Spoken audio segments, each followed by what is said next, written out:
ثابت شدہ ہو.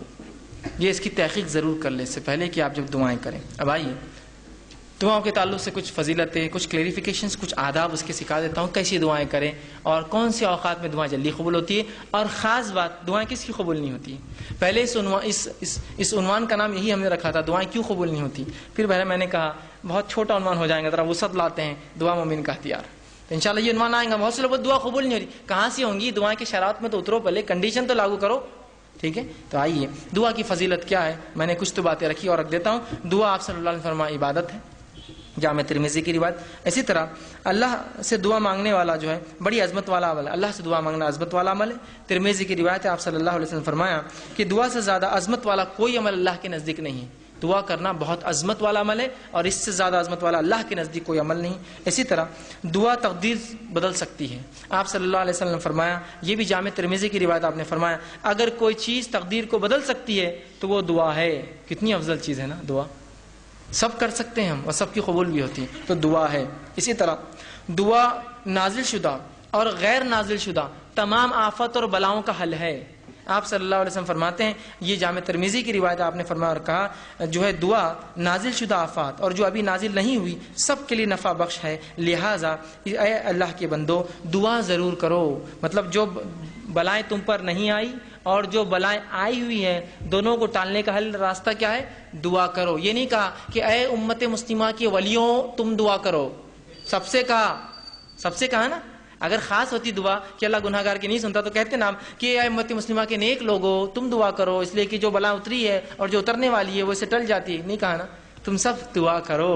ٹھیک ہے، ہم سب سے کہا. اسی طرح دعا کرنے والے کو اللہ کبھی محروم نہیں رکھتے. دعا کے لیے ہاتھ اٹھانا یہ مسنون ہے، سنت طریقہ یاد رکھیے. آپ ہاتھ اٹھانا چاہیے دعا کے لیے، لیکن ہاتھ بہت لمبے لمبے نہیں پھیلانا، سوائے اس کے کہ آپ صلی اللہ علیہ وسلم عموماً جب ہاتھ اٹھاتے تو ہاتھ نزدیک ہوتے، ملے ہوئے ہوتے. حدیث میں آتا ہے ہاتھ ملے ہوئے ہوتے. ٹھیک ہے، اور جب آپ بہت شدت ہوتی تو ہاتھ کو دور نہیں کرتے. وہاں پر شدت کی دعا تو ہاتھ کھولتے جاتا ہو نہیں. جب آپ شدت سے دعا کرتے تو ہاتھ اوپر کی طرف جاتے. جتنی شدت ہوتی دعا ہوتی کہ بدر میں آپ نے ہاتھ اتنے اوپر کیے تھے کہ آپ کے بغل نظر آ رہے تھے، اور بارش نماز استسقاء میں آپ اتنے اوپر ہاتھ کرتے الٹے کرتے کہ آپ کا بغل نظر آتا. تو دعا کی شدت جتنی زیادہ ہوں گی آپ ہاتھ اتنے اوپر اٹھائیں گے اللہ کی طرف، اوپر کی طرف. یہ عاجزی کی علامت ہے. اور ظاہر سی بات ہے بندہ ہاتھ اٹھا رہا ہے مطلب کچھ مانگ رہا ہے، ایک بھکاری کی حیثیت سے کھڑا ہے. ٹھیک ہے، عاجزی کی علامت ہے. میں یہ بھی نہیں کہوں گا کہ ہاتھ کھلے رکھنے سے دعا نیچے گر جاتی، ایسا نہیں ہے. یہ سب اللہ کا غائب کا معاملہ ہے. لیکن ہاتھ ملانا چاہیے اور ہاتھوں کو آپ اس کی شدت کے اعتبار سے کیجئے، اور قبلے رخ ہونا بھی یہ سنت ہے، یاد رکھ. ٹھیک ہے، تو آپ صلی اللہ علیہ وسلم فرمایا دعا کے لیے ہاتھ اٹھانا مسنون ہے. اور دعا جب کرتا ہے بندہ محروم. ابن ماجہ کی روایت آپ نے فرمایا اور کہا تمہارا رب بڑا حیا کرنے والا ہے اور بڑا سخی ہے، بہت دینے والا ہے. اس کو ایک تو شرم بہت آتی اور بہت سخی ہے، بہت دینے والا ہے. تو لہٰذا جب بندہ اس کے حضور میں ہاتھ اٹھاتا ہے تو اللہ کو شرم آتی ہے، میں کیسے نہیں دوں گا اس کو. ایک مطلب بہت حیا آتی ہے اس کو کہ کوئی اس کے در پر آئے مانگے اور وہ بخالی ہاتھ چھوڑے. تو اللہ کے رسول نے جب بندہ ہاتھ اٹھاتا ہے تو اللہ بڑا حیا دار ہے، بڑا سخی دینے والا ہے. تو اس کو شرم آتی ہے، حیا آتی ہے کہ اس بندے نے جس نے ہاتھ اٹھایا اس کو خالی کیسے جانے دے. تو کچھ نہ کچھ ضرور ڈالتا ہے آپ کی جھولی میں، یاد رکھیے. یا تو چیز کے بدلے چیز، دعا کے بدلے، اس کے بدلے آخرت میں ثواب، یا اس کے بدلے ایک مصیبت ٹالتا ہے، اس لیے کہ اس کو حیا آتی ہے آپ کو لوٹانے کے اندر. ٹھیک ہے، تو ہاتھ اٹھانا بڑا سنت ہے اور اللہ دعا. اسی طرح جو ہے دعا کے تعلق سے جو بات آتی ہے اس کے کچھ آداب ہیں، ان آداب کا بھی لحاظ رکھیں. ان آداب کا ہم لحاظ نہیں رکھیں گے تو ہو سکتا ہے دعا جو آپ کہتے قبول نہیں ہو رہی ہے، ہم کو لگ رہا ہے اس کا ہو سکتا ہے. آئیے سنیے دعا مانگنے کے لیے جو ادب رکھنا. جامع ترمذی کی روایت ہے، ایک شخص آیا، 2 رکعت نماز پڑھی، نماز کے بعد اس نے دعا کی اے اللہ میری مغفرت کر، مجھ پر رحم کر، اور اس کے بعد چلا گیا. آپ نے کہا اس کی قبول نہیں ہوئی. صحابہ نے کہا اس کی قبول نہیں کیوں؟ تو آپ نے فرمایا جب دعا کرو تو سب سے پہلے اللہ کی حمد و ثنا کرو، تعریف بڑائی بیان کیجیے اللہ کی. سورہ فاتحہ ہے، سورہ اخلاص ہے، اللہ کی حمد و ثنا. اس کے بعد مجھ پر درود بھیجو اور اس کے بعد اپنی حاجت رکھو. تو دوسرے صحابی نے سن لیا، فوراً گئے، نماز پڑھی، اس کے بعد الحمد ثنا کی اور رسول اللہ صلی اللہ علیہ وسلم پہ درود بھیجا، اور اس کے بعد جو ہے اپنی دعا کہ اللہ کے رسول نے فرمایا اس کی قبول ہوئی. یہ ادب ہے دعا کا، یاد رکھیے. نہیں کوئی ضروری نہیں کہ آپ جلدی میں ہو، مصیبت میں ہو تو آپ سیدھے پکارے اللہ کو، لیکن جب آپ اطمینان سے دعا کر رہے ہیں تو ضرور اس ادب کا لحاظ رکھیے کہ پہلے اللہ کی حمد و ثنا، نبی اکرم صلی اللہ علیہ وسلم پر درود، اپنی حاجت اس کے بعد رکھیے، اور اس کے اندر بالخصوص اپنی مغفرت کے ساتھ شروع کیجیے. اللہ میری مغفرت، اس کے بعد میرے فلاں عمل اور فلاں عمل اور فلاں عمل. ٹھیک. اسی طرح دعا جامع ہو، کم الفاظ والی ہو اور 2 ٹوک ہو. ڈائریکٹ ٹو پوائنٹ ہو، جامع، سمجھتے آپ، کم الفاظ والی. آپ صلی اللہ علیہ وسلم لمبے لمبے الفاظ پسند نہیں کی دعا میں، خوب لمبے لمبے اشعار پڑھ رہے، یہ پڑھنا ہے، جامع ہو. جیسا کہ ایک شخص جو ہے وہ دعا کر رہے تھے اور کہتے اللہ مجھے جنت دے، جنت کے سیدھے ہاتھ پہ اتنے درخت دے، جنت کے الٹے ہاتھ پہ اتنے درخت دے، جنت کے کھیت. تو ان کے والد نے کہا، آپ صلی اللہ علیہ وسلم نے ہمیں منع کیا تھا ایسی دعاؤں کے تعلق سے، ایسی تفصیلی جامع دعا کرو جنت دے. اب جنت میں سب کچھ مل جائے گا نا، یہ خواہ کیوں کر رہے تم اتنے جھاڑ ادھر اتنے جھاڑ ادھر، یہ اللہ خود دے دیں گے سب. اور جہنم سے پناہ مانگنا ہے تو صرف یہ دعا کرو اللہ جہنم سے پناہ دے. اتنی تفصیلات کیوں کی جہنم کی، یہ پناہ دے اور وہاں سے پناہ دے، صرف آپ کر لیجئے خالی. سمجھ رہے ہیں بات کو؟ تو جامع ہو، لمبے لمبے الفاظ، تفصیلی نہ ہو، جامع ہو. اے اللہ جنت دے، جنت کی نعمتیں خود مل جائیں گی نا ساتھ میں، اس کو کیا آپ کو ضرورت بولنے کی اتنے جھاڑ، اتنی حوریں، اتنے فلاں، اتنے گھر، اتنے پیسے، ضرورت ہی نہیں ہے نا. جنت مل گئی، سب کچھ آ گیا، جہنم سے بچ گئے، سب کچھ ہو گیا. اتنا کیوں کہ اللہ جہنم کے وہ حصے سے نجات دے اور وہ حصے سے نجات دے اور وہ حصے سے، خالی آپ بول دیجیے بس. بات سمجھ رہے ہیں آپ؟ ٹھیک ہے. تو جامع ہو اور دو ٹوک ہو. دو ٹوک، یہ دعا کوئی نہ کرے اللہ تو بہتر سمجھے تو دے، یہ دعا درست نہیں. کیوں؟ اللہ پہ کوئی اتھارٹی ہے کہ جو بہتر سمجھے گا اور نہیں سمجھے گا؟ اس کے پاس تو پوری ملکیت ہے، وہ تو دے ہی سکتا ہے. آپ مانگیے کیا مانگنا ہے آپ کو، بولیے اپنے اللہ یہ چیز مجھے خیر ہے تو دے دے، ختم. تو چاہے تو خیر دے دے، یہ کوئی آپشن نہیں. اللہ کے اوپر کیا کوئی باس ہے اس کا جو اس کو وہ کرے گا کہ تو چاہے تو مطلب وہ کسی سے پوچھے؟ ڈائریکٹ اپنے دو ٹوک الفاظ میں کیجیے اللہ یہ چیز خیر ہو تو دے دے، بس ختم. دو ٹوک ہو، مضبوط الفاظ ہو، جامع الفاظ ہو، کم الفاظ ہو اور اپ ٹو دا پوائنٹ ہو دعا اپنی. اور یہ نہیں کہ اللہ کو آپشنز کے ساتھ تو خیر تو بہتر سمجھے تو دے، بلکہ آپ نے کہا سیدھے اپ ٹو دا پوائنٹ، آپ کہے اللہ اگر خیر ہو تو یہ چیز مجھے دے دے، شر ہو تو اس سے محفوظ رکھ، ختم ہو گیا. دو ٹوک الفاظ میں کہے، یہ نہ کہے، صحیح بخاری کی روایت یہ نہ کہے کہ جو اللہ تو چاہے تو، بلکہ اللہ کے اوپر کوئی بڑا نہیں ہے، اس کا حاکم نہیں ہے کوئی، وہ خود سنتا ہے، لہٰذا دو ٹوک الفاظ میں دعا کرو. اسی طرح دعا مانگتے ہوئے دعا کی قبولیت کا آپ کو یقین رکھنا ہوگا دل میں. جب آپ شخص سے دعا کریں گے نا، ہوتی نہیں ہوتی چلو کر لیں گے، لیکن اب دعا نہیں ہوتی قبول آپ کی، اب نہیں ہوتی، چونکہ آپ ایسی بارگاہ میں جا رہے ہیں جو اتنا غنی ہے، جو کسی کو لوٹاتا نہیں ہے، اور وہاں جاتے وقت فقیر یہ سوچے کہ ملے گا نہیں ملے گا، چلو مانگ لیتے ہیں، پھر نہیں ملتا. مانگنے والے کو بالکل ڈٹ کر جانا چاہیے کہ اس دربار سے کوئی واپس نہیں جاتا. یہاں تو بھر دے جھولی کس کس سے چالو ہے، اور وہ نہیں بھرے گا، ہے نا. لوٹ کر جاؤں گا نا، میں خالی میں الفاظ نہیں دہرانا چاہتا ہوں، ہے نا، اس لیے کہ وہ الفاظ درست نہیں، شرکی الفاظ ہے، کسی نبی اور ولی سے مانگ نہیں سکتے ہم. تو جب وہ لوٹا سکتے جھولی بھر کر، تو رب کس کو کیسے وہ کریں گے، وہ تو دینے ہی والا ہے.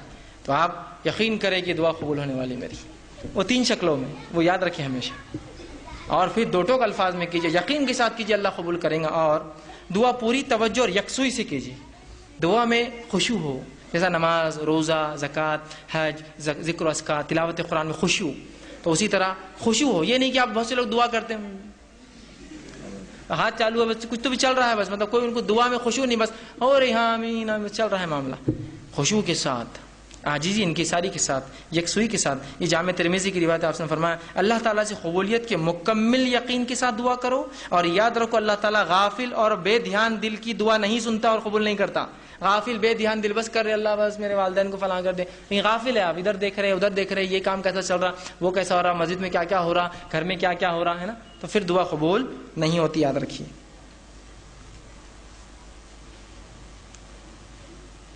اسی طرح دعا کے ادب میں یہ ادب بھی ہے، دعا مانگنے سے قبل اپنے گناہوں کا اعتراف کیجیے اللہ کے سامنے.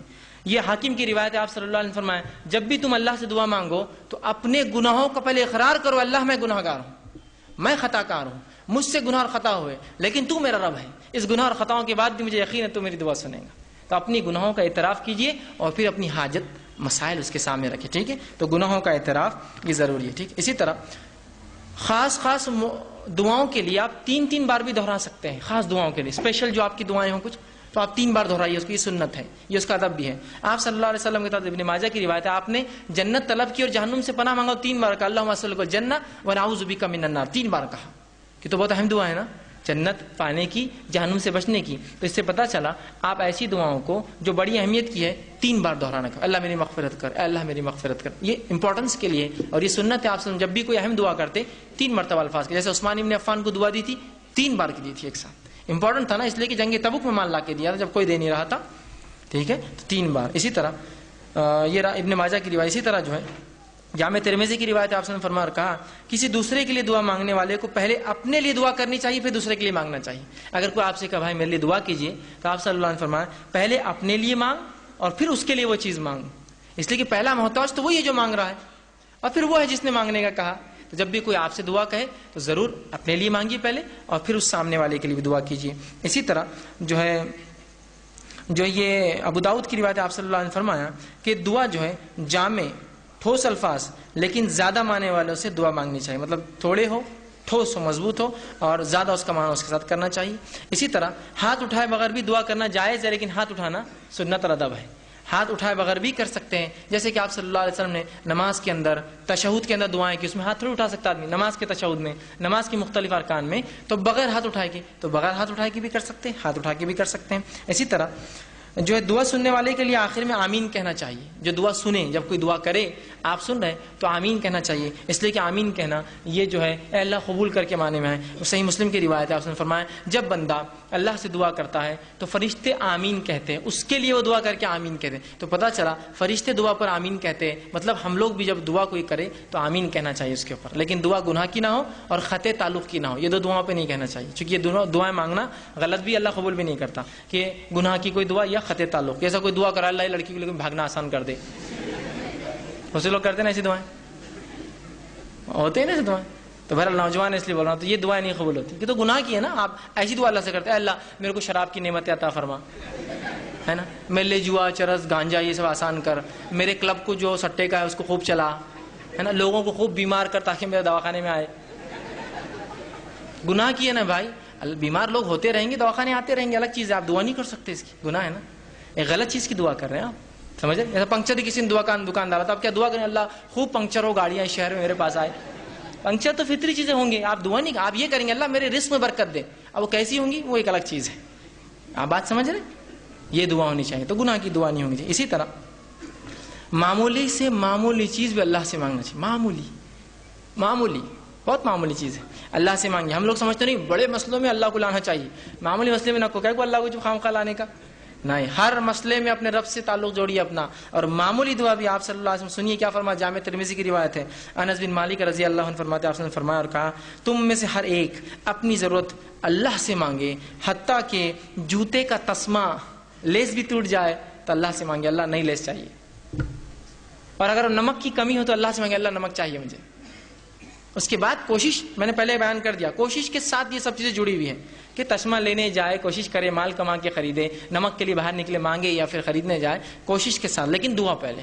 کوئی مشکل کوئی مصیبت, اگر کسی نے کیا ارے گاڑی پنکچر ہو گئی, اللہ میری مدد کرے اس معاملے میں, گاڑی پنکچر ہو گئی میری, کوئی بھی چھوٹی سے چھوٹی لیس تو کتنی چھوٹی چیز ہے نا, کوئی بھی مصیبت ہو اللہ سے فوراً دعا, اس کے بعد کوششیں اپنی جاری رکھیں. اسی طرح دعا کرتے وقت اپنا رخ قبلے طرف رکھنا یہ بھی سنت ہے. آپ صلی اللہ علیہ وسلم نے جنگ بدر کا جو میں نے واقعہ رکھا تھا, آپ قبلے رخ ہوئے, یہ مسلم کی روایت ہے, اور دعا کی جس کے الفاظ صحیح مسلم کی روایت کے یوں ہیں. عمر ابن خطاب کہتے ہیں جنگ بدر میں رسول اکرم صلی اللہ علیہ وسلم نے مشرکین مکہ پر ایک نظر ڈالی ان پہ جب کھڑے ہو گئے آمنے سامنے, تو وہ 1000 کی تعداد تھی, جبکہ آپ صلی اللہ علیہ وسلم کی صحابہ کی تعداد 319 تھی. پھر فرمایا رسول اللہ صلی اللہ علیہ وسلم نے قبلے رخ طرف کیا اور اپنے ہاتھ اللہ کے حضور پھیلائے اور پکار کر دعا کرنے لگی, پکار کر دعا کیا آپ نے.